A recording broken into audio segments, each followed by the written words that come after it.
Hey everyone, welcome back and happy Wednesday. Okay, guys, welcome back to channel one. We have some New Jersey to talk about, which is exactly what we plan on doing. So, obviously, Andy Cohen is not happy about the leaks. Dina Manzo's ex is chiming into the conversation, and Andy Cohen is addressing the New Jersey reunion being altered. We're going to talk about it. We're going to get into all of the mess. Now, again, before we do, if you guys haven't already, go ahead, pop off in the comment section. If you're not subscribed, get subscribed. If you didn't hit that notification bell, make sure you do that too. And Kim from Bravo Breaking News and I did the Valley recap this morning. So if you didn't catch that, definitely go be a part of the replay crew. With that, let's jump right in.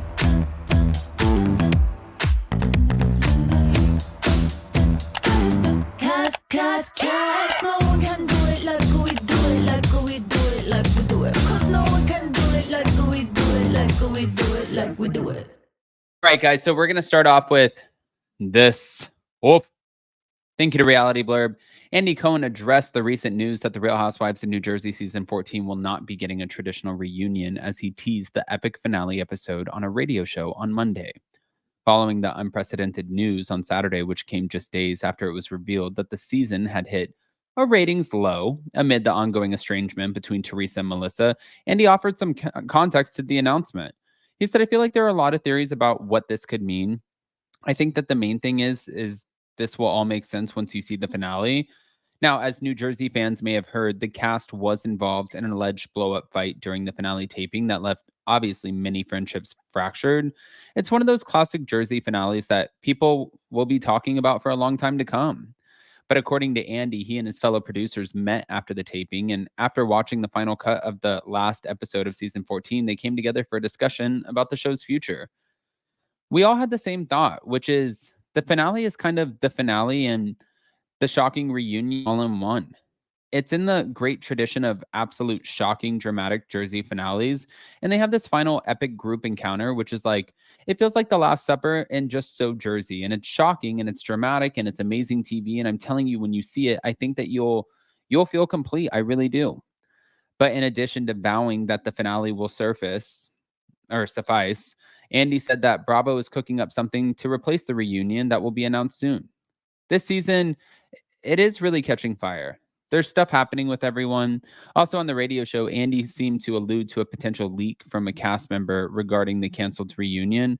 The reason you guys heard about it, if you think about the timing of when we tape reunions, typically we tape them about 6 weeks before the end of the season, which means that we would have been taping this one in a couple of weeks, which means you have to let the cast know, okay, what date are we taping it and what kind of clothes or whatever. And we were letting the cast know. And of course, it leaked as things do. Now, speaking of the leak, he was not happy about this. So thank you to realityt.com. Recently, Andy Cohen addressed, of course, the leak rumors. And Kiki Monique brought it up to him, who is from the Talk of Shame, who we've had on here a couple of times. And I love her, saying Jersey this season had an unprecedented amount of leaks. She said, do you think that sort of contributed to what fans were feeling as they were watching the season? And is production Bravo, are they doing any sort of thing to like prevent this? Kiki also mentioned the Real Housewives of Salt Lake City. She essentially asked if Bravo had a problem with its shows working behind the scenes. Now, after Melissa Gorga's comment on the matter, it's Andy's turn. Now on Sirius XM's Reality Checked, Andy and Kiki got to talking about the leaks, and Andy said, right, I hate leaks, as you can imagine, because it's just, I mean, that's what was so fun about that reality Von Teese thing. It was like no one knew about it, and it was just so fun as a viewer. So I hope that we can get into a vibe of not leaking. But speaking of reality Von Teese, some fans are calling for Teresa and Jen to take a pause, just as Monica Garcia had to do. But regardless, Andy went on and said, I think that the cast on Jersey is so fed up with each other. There are teams of people against each other. And I think that you would probably agree that one of the things that didn't work about the last season of The Real Housewives of Potomac was the group. And it was kind of no coming together for this group.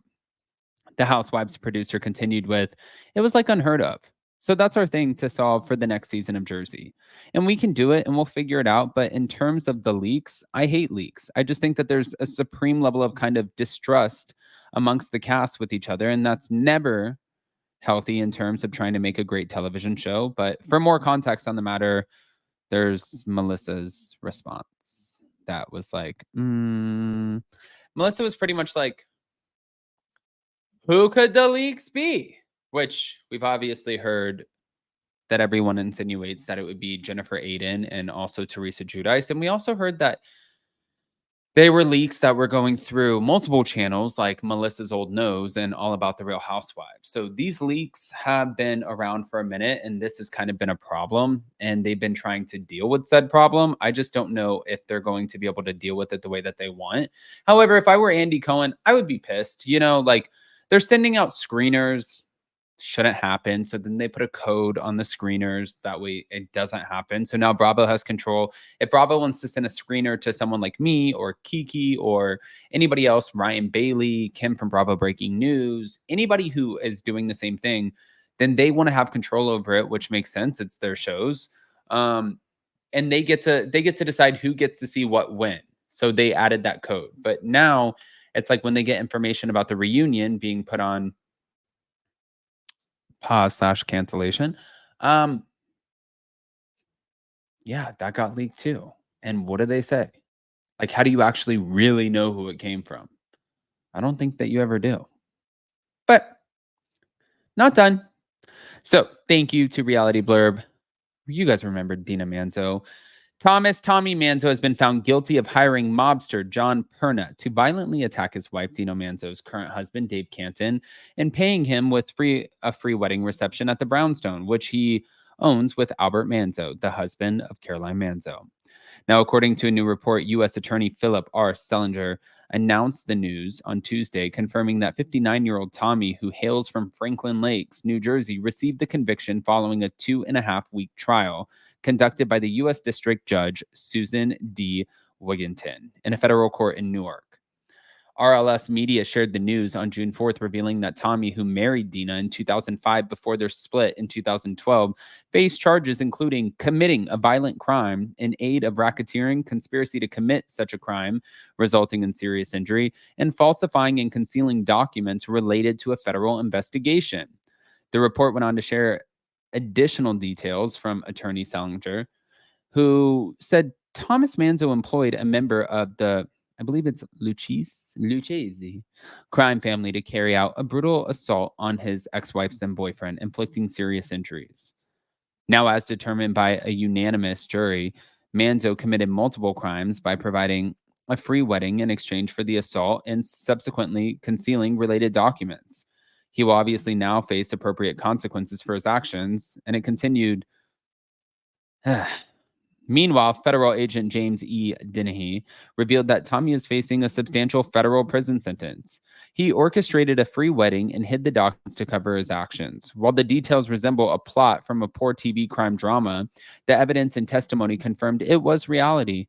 We hope the victims can move on and leave Manzo and his criminal associations behind. But as Real Housewives and New Jersey fans may recall, Dave was brutally assaulted in July 2015 by John, a member of the crime family, who ultimately received a 2.5-year sentence for the beating. He was then accused of hiding and falsifying documents related to the event amid the investigation. And according to RLS Media, Tommy is facing 20 years in prison and a $250,000 fine for the racketeering charge, 3 years in prison for the conspiracy charge, and 20 years and a $250,000 fine for falsifying and concealing documents related to a federal investigation. He's expected to be sentenced on October 15th of 2024.